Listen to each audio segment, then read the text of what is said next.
So I think we're seeing people come in, which is great. We'll give it a couple of moments. In the meantime, you can inspect the backgrounds of everyone and whether they've got their Zoom set up appropriate or not. Okay, numbers still coming in, which is good.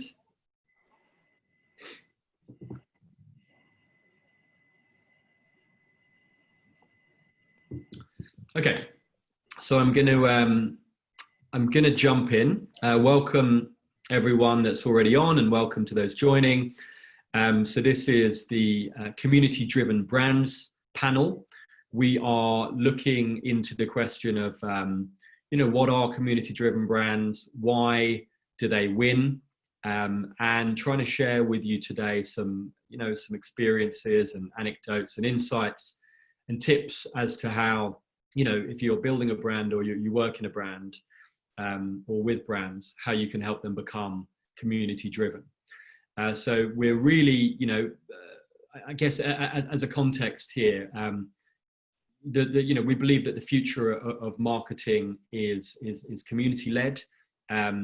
My business, Codec, work with brands around the world to identify those communities and to really help fuel growth by tapping into these sort of consumer networks, these communities that share different passions and interests and behavior.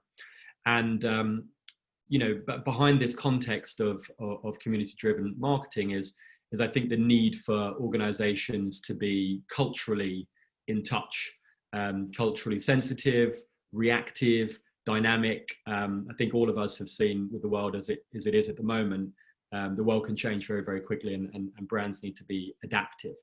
So today we're super lucky to have a panel of experts, 4 different speakers who are able to share their tips and experience, and who have, or I think probably it's fair to say, different stages of the journey in terms of coming to terms with and actually using community-driven marketing. So it's my pleasure to just give a very brief intro to them, and then I'll let them say a little bit about themselves. We've got Dawn Cummins, who's a Global Senior Director for Content and Media Insights at Mars Wrigley. And we're joined by Chris Perry, who's a founding partner and joint CEO at Studio of Art and Commerce. We're joined by Kian Bacteria, who is a founder of The People, and he'll probably crucify me for pronouncing his surname wrong there, so I apologize. And then Amanda, who's Global Foresight, Innovation and Trends Lead at Danone. So super established and innovative at the same time panel. I'll pass over, Dawn, to you first, just to kind of give us a little bit more context on you. Hey, thanks for the introduction. So I'm Dawn Cummins. I've worked at Mars Wrigley for 12 years across global, local and regional insight roles, as well as in strategy. I've recently taken on the challenge of Global Director for Content and Media Insights. Having recognised that it's an area that's evolving fast, I wanted to be a part of that evolution, and I believe communities have a role to play within that. Cool. And let's go over to Kian now. Hi everyone, my name is Kian and I am the founder of The People, which is a next-gen marketing consultancy powered by a community of 150 young creators from all different walks of life. And prior to that, I was head of strategy and youth insight lead at Dentsu Aegis Network. Cool. And then we'll go to Amanda. Yep. Hi guys, so I'm Amanda, and actually even new news for Martin. So as of this week, I'm now actually managing brand building for Danone. So new news. My passion for tribes, my passion for community doesn't stop though. I think actually it's kind of even more embedded in the work that I do. So super excited to be talking about this topic today. Congratulations. Yep, congratulations, and proof that the world does move faster than any of us can keep up with. And then we'll go over to Chris finally. Yeah, hi, nice to meet everyone. Chris Perry, CEO of Studio Art and Commerce. We basically try and help clients create resonant and meaningful culture in terms of the kind of brand activity they do, give them a role in culture. My partner was basically one of the kind of key leads within Red Bull, and so a lot of it stems from kind of the Red Bull model and how they basically built things to make culture around that brand. And obviously underneath that, kind of tribes and understanding the networks around those brands is the way that we do that. Prior to that, I founded a company called Razorfish. So I've been kind of banging on around this industry for a while now. So great, thanks so much for that, guys. And I'm just going to kind of ease us in, I guess. Would you be so kind as to kind of share, if you consider yourself to be part of a community? I'm happy to share my own. I'm very into electronic music, and I guess as a sort of subgenre of that, I'm into my sort of Berghain techno, but also into my sort of ambient drone core music, basically songs that go on for like 3 or 4 hours at a time and just get you in a loop, an incantation. Quite a subgenre, but definitely a community that I'm very active and kind of passionate about. Would you guys on the panel just mind sort of sharing some communities that you're part of? Yeah, I'm happy to share, but I'm part of the Strava community, the running app. That's a running app with a community base. Although it's fair to say that my activity on the app is probably greater than my activity on the pavement. But what does it say about me? Well, it tells you that I've got a passion for adventure, that I like seeing what's possible and discovering new routes. And I'm not sure you would know that about me if you talked to me about my average day sat behind a laptop or being part of or cooking dinner for my kids, for example. Great. Anyone else? Yeah, I can go next. So I live in Lab Grove, which is West London, and of no fault of my own, I've been a QPR fan since I was a kid, and that's continued, and I endure pain every season, but there's a real connection. Nice. Anyone else want to share finally? Yeah, I'll jump in. So, you know, being part of a culture agency, I have to be perfectly honest that most of the people that work at the company are much more interesting in the communities that they are part of than I am. You know, I've got kind of cycling stuff and kind of middle-aged man stuff, but there is a group of people that have just the deepest things where I kind of get to watch on the sidelines, like the ultimate trainer guru who works in our team, who just is basically will sit there bidding for trainers at 1,400 quid and basically kind of feeding back about what these little communities do. And you know, being part of observing that is much more interesting than my cycling community on a Saturday afternoon. Well, I mean, mammals, the middle-aged men in Lycra, not to call you middle-aged. Let's not even go there. Let's not even go there. Exactly. This is being recorded. We can't even talk about that. Posterity, yeah.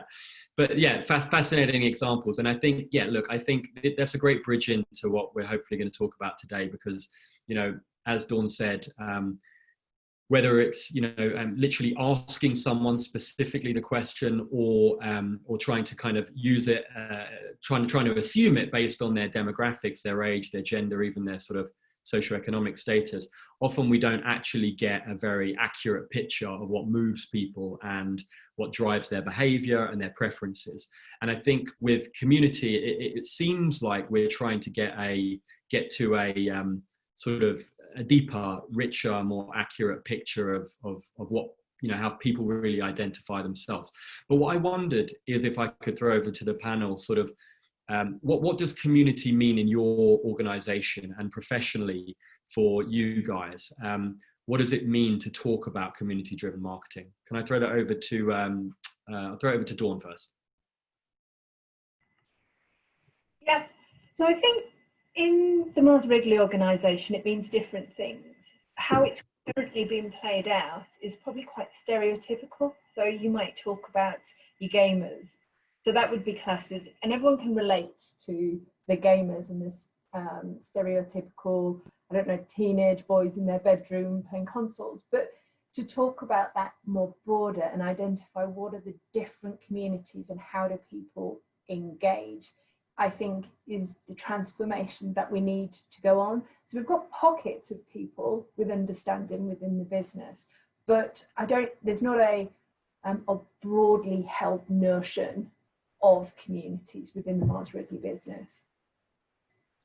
And is that a what do you think that's a factor of? Do you think it's that communities themselves, it's not a defined term yet, or do you think it's just that Mars Wrigley is relatively nascent in its we're journey building. to adopt this? The second. So it's a really new area for us to code and build expertise in it, and we've got success, ironically, in spaces, but it's been done rather than saying we're going after communities now. We haven't done it in a way that we've spoken about them, but we have had successes by tapping into, and the best successes that we've had is where we've tapped into those insights that were really meaningful to communities. The best example I can think of is our Super Bowl, M&M's Super Bowl. Now that's a huge opportunity for our brands, but it's to talk to communities all interested in the same event. Yep. Can anyone else, Amanda, maybe could you share what does communities mean at Danone? And you've just changed job. Does it mean different things in different departments of the corporate? I mean, I think if we talk about different departments, for sure, it means totally different things to different people, to different departments. And don't even get me started on the terminology. What do we even want to call these like mysterious communities?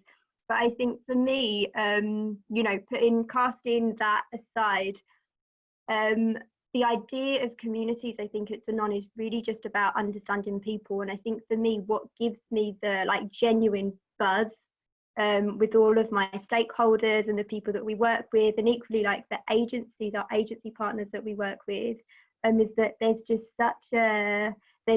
such a kind of deep, deep notion that understanding people and understanding communities from an attitudinal point of view, from a passion point of view, is just so deeply embedded in the work that we do.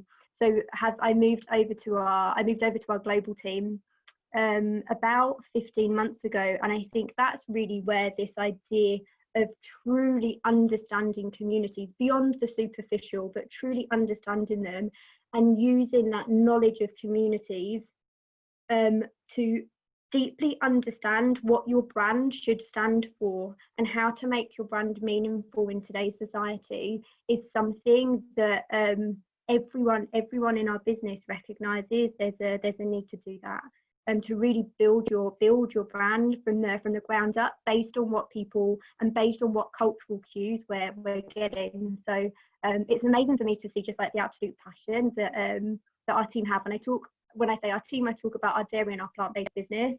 But it's incredible to see, and it's really deep rooted, as I say, in terms of what our organisation, I think, strives for as well. That's fascinating. So does that resonate with other people on the panel? The idea that in thinking about communities, it calls out a different way of the brand thinking about its purpose, that the brand now has to understand and sort of serve, it almost seems like serve those communities, you seem to be saying, Amanda. Chris, is that something that you've seen with any of the clients that you're helping to activate and be relevant to these communities? Yeah, I think it's really interesting because one of the ways of looking at communities is to kind of change the word to networks. One of the things that people don't often think about when we think about communities is they're obviously networks that you can look at, and you can see the connections between those networks. You can measure the connections, you can measure the power of those networks through the digital channel, which acts as a fantastic proxy. And therefore, as you kind of introduce brands into those networks, you can basically kind of understand what your role is, what your white space is, what the kind of opportunities for your brand are globally, which I think becomes very interesting. One because most of these communities are kind of outside of geographic borders. Most of these interest groups do transcend, particularly obviously digital ones. And then secondly, I think finding that white space is I think really, really important. Finding that white space where your purpose and your meaning inside of those communities are kind of overlapped. And I think that is one of the kind of key questions, which is if you can, you know, as Amanda talks about, if you can kind of be passionate about those audience groups, and then that can kind of be shared amongst your organization, then actually as you get deeper into those communities, you can look for those white spaces, you can look for those places where you can do things that other people aren't doing, and ultimately your brand cuts through and has more purpose, more meaning, and more resonance. And I mean, so you mentioned your co-founder comes from Red Bull. They are often held out as sort of one of the key, you know, early leaders in thinking about different communities, whether it's different sort of subgenres of sport or gaming or music. Do you find that, you know, do people believe, clients of yours, do they believe that they can do community-driven marketing, or do they believe that it's only something that's out there for the Red Bulls and the kind of, you know, the absolute leaders in market? I think it's a really good challenge, and I think it alludes to the fact that community marketing and community kind of network thinking often sits at a social level, and my view is it should sit in the same way that Red Bull does at a strategic level. It is strategically hugely advantageous if you're thinking about the power of your brand in the communities that you service and the communities that you could service. And so, you know, Red Bull is a great example, but even more difficult examples. We just finished kind of mapping entrepreneurs globally for a massive bank. And you know, when you look at those as communities, they have huge overlaps. You know, the kind of the generational kind of join between entrepreneurs in different countries is actually a community, and actually as a global bank you can serve them in actually a much more uniform way by doing stuff in Malaysia, doing stuff in Mexico that actually has a huge resonance for us in London.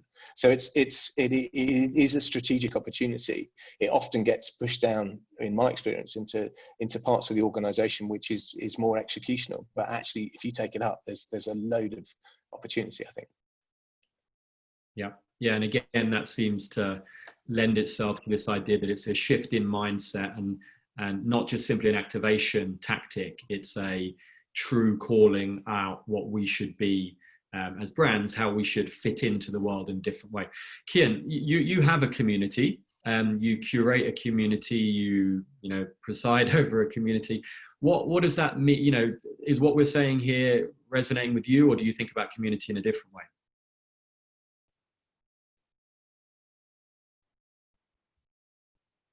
Oh, can't hear you there. Yeah, I was just saying, I think it's really interesting to kind of see the perspectives, and it's almost, I think it is the same thing, but just from different angles of the same coin. So for us, community, as you said, we have a community and it's at the heart of everything that we do. And the value of that is always being people first. And as everyone's kind of alluded to, when you start with people, when you start with what they're interested in, when you start with their passion points, you can find that natural connection with brands. And for us, our community is a real community. So we say a community of 150 young creators. And the reason we say that is we believe young people are no longer passive consumers. So they're not just sitting there waiting to be marketed to the stuff they're doing, whether they're kind of playing games, whether they've got a side hustle, whether they're producing like drill music. From what they're doing, you can kind of derive how to communicate with them and how to connect with them. So I think the approach, like you said, Martin, of starting with people and starting with community, and then thinking, where does our brand fit into that world and in that culture? Yeah, and I think there's a kind of bias towards thinking of communities in terms of perhaps sort of identifying them and understanding them, the demand side, you know, who are these people and how can we serve them? Do you receive briefs that sit the other side, that are more, we know we want to target this community and we want to make something that serves this community, but we would also like to have it made by someone who is from within that community? So on the supply side of creation and distribution, do you receive those sorts of briefs? And I guess ultimately, why do you think that's important that someone from a community is making content for people in that community? Yeah, I think that's a really great question, and it's also a matter of circumstance. So what's been interesting is during the pandemic, we've received more of those where there's a need to connect at a deeper level. So a lot more and brands are seeing the value of kind of less highly produced and more kind of grounded content that's real, that really resonates. So that's one side of it. And I think the other interesting side is during this time, a lot of brands, it's a good thing, have been kind of asking the question, what can we do for our communities? And we've been seeing that, and we've kind of been the facilitators of that, rather than this is a brief and we want to target or we want to increase sales. How can you give back and contribute to those communities? And just as an example, recently we've been doing a lot of grants, which is about kind of supporting and empowering creators. And to be honest with you, that's not necessarily a business decision, but I genuinely think from a cultural relevance point of view, it's going to pay big dividends. Yeah, so that's a fascinating term as well, cultural relevance. So I'd love for whoever wants to speak first, honestly, to sort of share their view on what's driving, you know, big organizations like your own and, you know, other smart organizations to start to embrace this community-driven sort of mindset and approach. Is COVID a big driver? Is it about cultural relevance? Is there something more fundamental going on? Yeah, I'll throw it open to whoever wants to speak first, but what are the main drivers here? I can go first.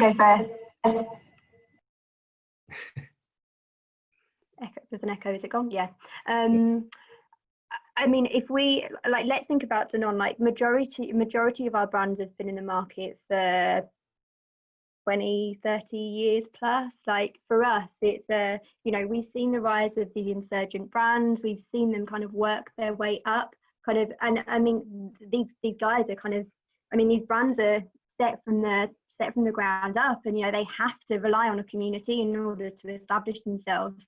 So honestly, I think there's a bit of a case of let's look on the outside and let's see what's working, and let's try and understand what's working, and use that kind of process and use that kind of approach to really rethink what does our brand stand for? And to the point you made earlier, how do we actually stay culturally relevant? I'm working on, I work, for instance, I spend a lot of my time working on Activia brand. So Activia is that yogurt that I think many people grew up with. Mum, dad, grandma kind of had it in their fridge, and it was that yogurt that was there for digestive, to soothe digestive discomfort. Now that is a message that we had on air 20 odd years ago, but it's a message that has really stuck. And for us, it's therefore so important that we actually understand, well, how has the world moved on? How we will only be able to shift the perception on our brand, and we'll only be able to make a meaningful difference on our brand and kind of enable people to rethink the role that our brand can play for them, if our brand plays any role for them at all, if we take a kind of approach to deeply understand them. So for us, it's 100% part and parcel of how we can help our big and kind of more established brands survive, to be brutally honest. It's about survival, really. Yeah, that's a fascinating. I think there's an element of certainly we've seen with our clients a certain element of kind of getting real. The internet has been around for a while, and budgets around it were maybe tangential for the first few years, and now it's really determined your relationship with your audience, which is what the internet has given everyone a relationship with each other through connection. That is an asset or a liability. If you're an irrelevant brand, you will be punished. There will be terrible comments underneath your content. People will lambast you. You'll be Pepsi with their Kendall Jenner activation if you get this cultural relevance wrong. But similarly, if you get it right, if you're sympathetic and you want to nourish and serve communities, you can be rewarded hugely. I think the Association of National Advertisers released a study last year saying that there was a 276% increase in kind of the want to actually consume and purchase intent from culturally relevant brands. And I think most people will be familiar with Havas's Meaningful Brand study about 3 or 4 years ago, which said that 83% of brands were irrelevant. If they disappeared the next day, no one would notice or miss them. And I think it's that irrelevance that, scares brands and really should scare brands, especially, as Amanda said, with the insurgent brands, direct to consumer brands, coming through and making such an impact. I'd love, Chris, apart from Red Bull, is there an example of someone you think at the moment who's doing, community-driven marketing or building a community-driven organization in a smart way, an impressive way? There's a brand that's very close to my heart, which is the Weleda beauty brand, which some of you may or may not heard of. But Weleda is essentially a very purist brand that's been around for 100 years, and everything it does is all about having the most natural state of ingredients and the natural state of product, and everything is essentially a level beyond where anyone else is in the cosmetics market. And essentially there's people that are very passionate about it, including people like Victoria Beckham, but it's actually got to the edge of its kind of community. It's the sort of thing that actually, as a community that cares around sustainability and kind of the very much the components of those of that community, which go all the way to kind of various kind of elements around kind of earth cultures and very deep kind of pockets within that. There's kind of a challenge and an opportunity there, and one of the challenges is how do you kind of marry that kind of deep community with a broader audience, and where do you expand, and what does that look like? And I think that's a really interesting question, not just for Weleda, but for a lot of people actually going the other way, people who want to get into sustainability, which is a very tight and closed community, but actually they have no role in it, and there's a natural tension between sustainability and prosperity and commerce to often to a case. And it's looking at those edge cases and helping them find their voice, find their content, find their purpose, and move between the product brand that's understood within the community to a purpose brand that has actually the purpose is adopted by the community and wider.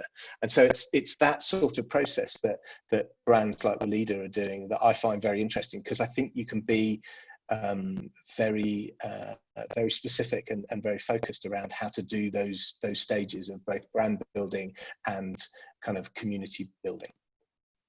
Mm-hmm. And Dawn, maybe you're at a big organization. What, riffing off of that, I guess, what's the goal here? Are we reinventing marketing, or are we still kind of looking to achieve the same familiar things of reach and relevance, in a different way? I wonder if you've got any view on that from a big brand globally. Yeah, so we at Mars Wrigley believe and have a history, as many global businesses do, of success through scale. So that's how we achieved global positions. So we have working practices and structures which facilitate scale decisions.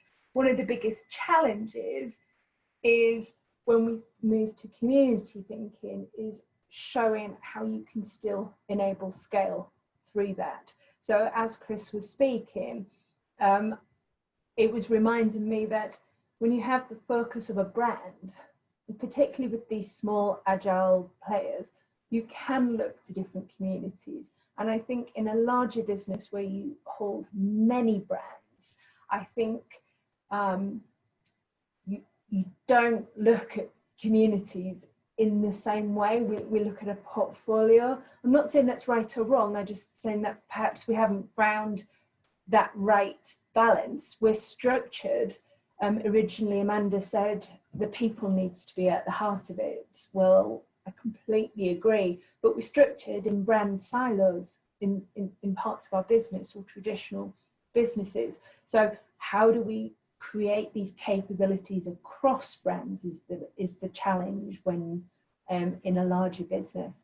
And to the question you put to me around reach and relevance, we have to articulate that we can still get reach through these communities. So we can use them at different levels, I think. We can use them to inspire and drive empathy. We can use them to co-create. In food, we did a crowdsourcing with communities for product development. In pet care, we have pet owners. So we use pet owner communities, and they're incredibly passionate. And I think that, so we've got areas where we are proving that reach with relevance is what's important, and we have to prove and convince those models as well. You don't have to convince the marketeers necessarily, you have to convince the CFO. Yes, a familiar challenge for most of us. And Amanda, what about you? Is it similar story at Danone, or different challenges? Do you still have to convince the CFO? Yeah, absolutely. I mean, thankfully, some of our most community-driven brands are also the ones that are growing. So, I mean, it helps, and I think at least our CFO is convinced on some fronts. I think though it's really interesting what Dawn said. So I think there's both the reality of, you know, where you've got a big portfolio of brands, you end up having brand silos. You also end up having functional silos. So if I think about where we were, I say where we were as if like it's not happening today. It still happens, right? But we have these functional silos, so we tend to think very, very executionally about how do you activate precision marketing, and that's led by the precision marketing manager who works on so siloed. And I think that's where you kind of fall into a bit of a that's where you can kind of fall into a bit of trouble to kind of really prove, well, what is it really that communities deliver? And I think that's sometimes where we've struggled to prove beyond like single activations in time the benefit of community thinking. But it's completely a journey, and that's why I say, you know, I think as a company we've been on a bit of a transformation over the past few years to incorporate community thinking more into beyond just something that's owned by precision marketing, something that's fully owned and embraced by marketing.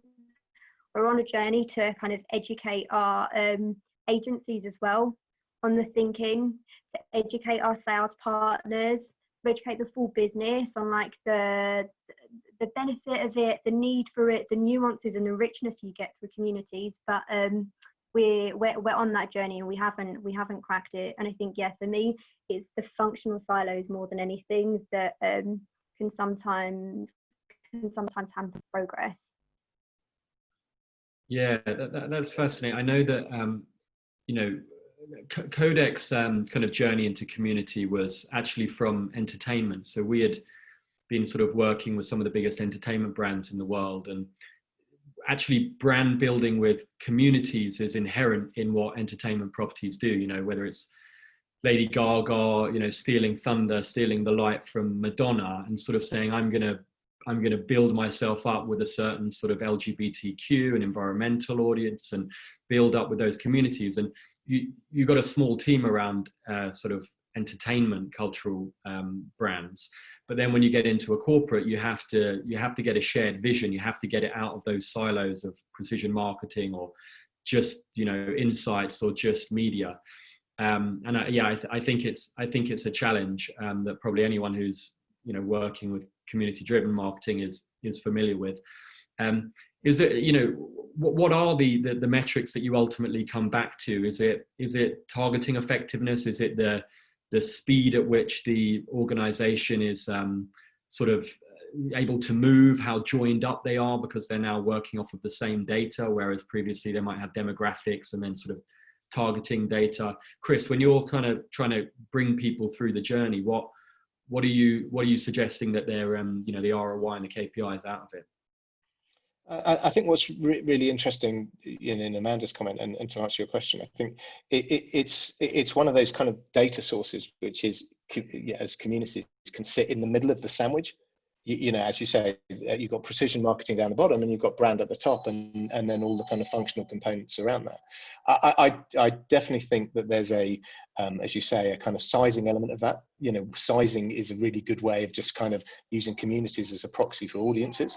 And I think then there is a kind of a number of metrics within that in terms of actually the kind of nature of the dynamic itself within that community, in terms of actually measuring where the opportunities are in terms of thematically and content wise and things like that. Underneath that, which drop down to execution. And then finally, there's all the programmatic stuff that you can put underneath those communities, where you're basically kind of doing it on an addressable basis as well. So I think you can take it all the way up to make it kind of something you use at a brand level, and all the way down to programmatic and targeting and acquisition.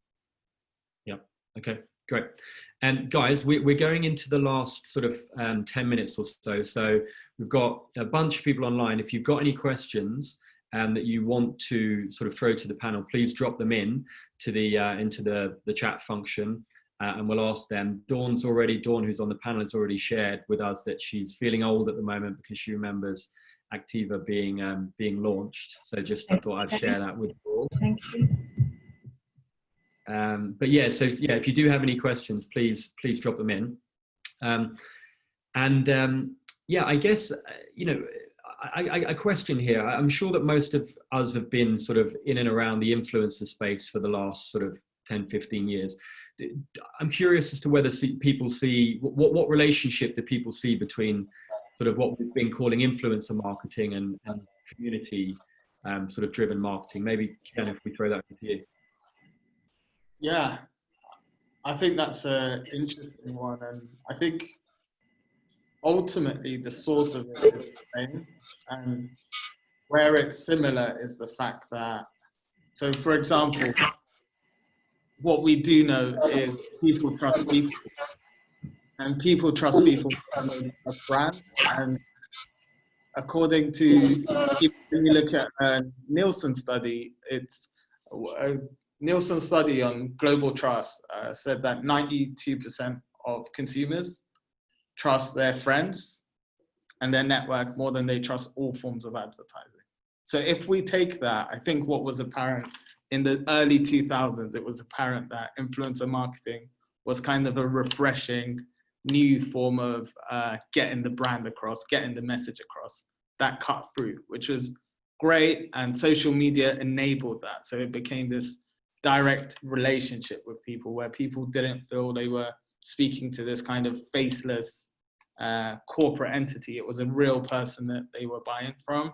And I think where we are now, to answer your question, Martin, there's been an evolution from that. So people just want what's real. And I caveat that with there's certain things that people want to see others doing, and then they trust in it. So that's why Kanye West has got a big following, Kim Kardashian's got a big following. But I think on the ground level today, people just want the realness. They want what's actually happening. And that's why it's even more important to build these communities, because it's not only, as we've all highlighted, it's not only about the insights, they've got the ability to come up with the ideas and create content that resonates with others.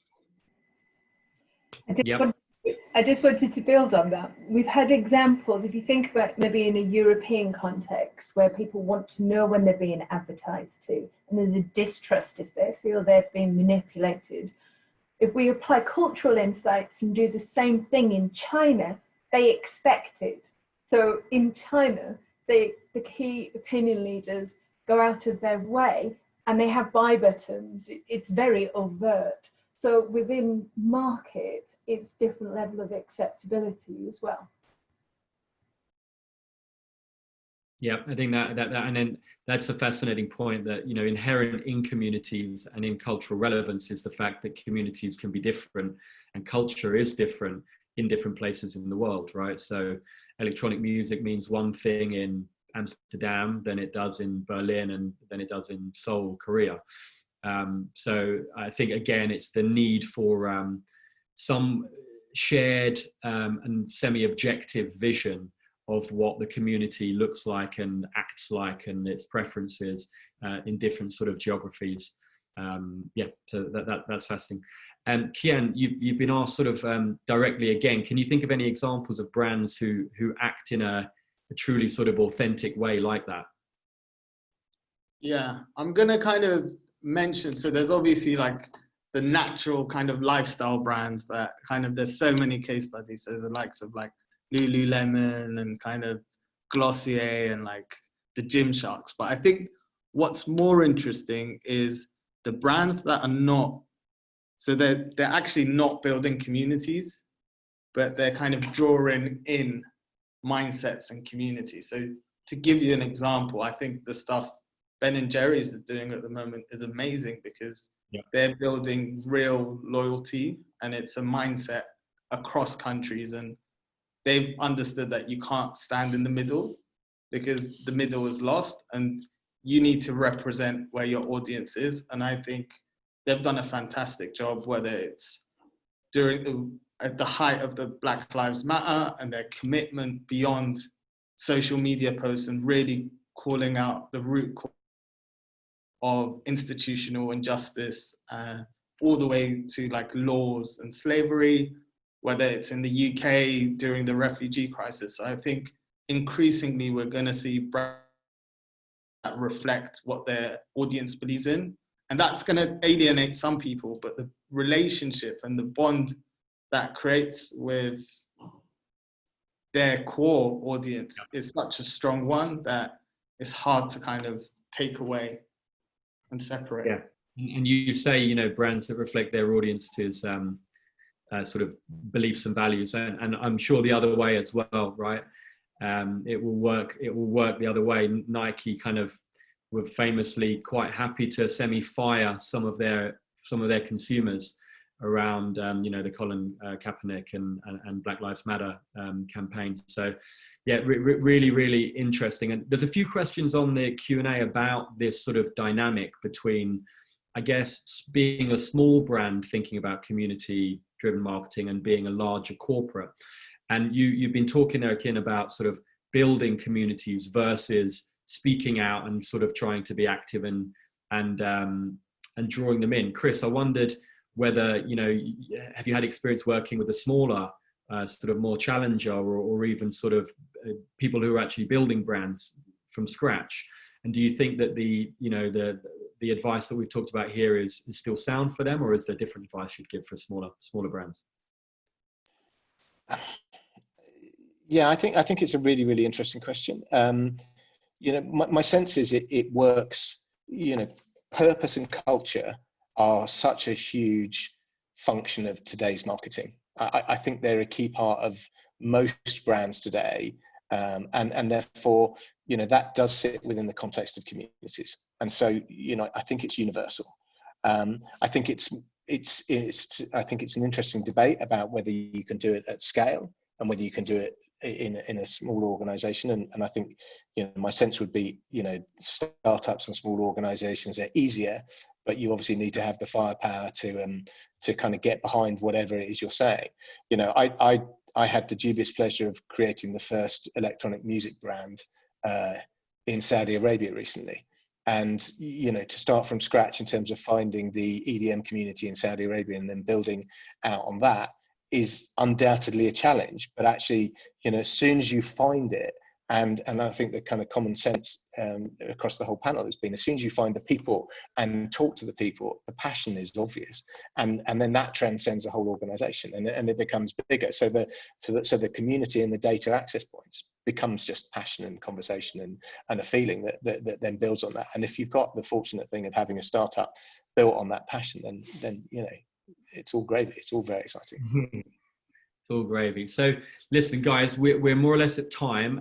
Maybe I'll give a little bit of a summary of what we talked about. So we sort of talked about this being more than a tactical thing, more than activation, but really sort of actually about, you know, a mindset and a shift and really calling into question what the role of brands is and should be and kind of has to be, given you know, the internet and social media, and the fact that there's feedback loops, and you get punished if you you know, don't speak up on the right things, or if you don't express your values, then you can't really, you know, you can't really earn the trust that brands thrive off of with their consumers if you are silent on important issues, or don't act when others are. We talked sort of about this being quite a fundamental approach towards cultural relevance, and that being a necessity of driving, you know, consumer intent, and actually people, you know, buying and interacting with and talking about your products, that you need to be culturally relevant. That, you know, this is in some ways, community-driven marketing is a promotion and an evolution, I guess, on influencer marketing, in the sense that it's about authentic connection, and about kind of not just understanding communities, but also perhaps finding people from within those communities to be the people coming up with the ideas for the strategy and for the creative, and that is all a way of actually being more authentic as organizations. And, you know, Dawn used the word empathy. We're really saying that part of modern marketing, and a part that's helped by community-driven marketing, is to be empathetic, and to actually try and put yourself in the shoes of these communities that you're trying to serve, and that the benefits for that are relevance and authenticity. So fascinating chat. Thank you so much. I hope everyone online got to, you know, benefit from the experiences and insights and tips and challenges that everyone on the panel was able to share. Thank you all 4 of you for joining, and have a great rest of the day. Thank you. Thanks all. Bye.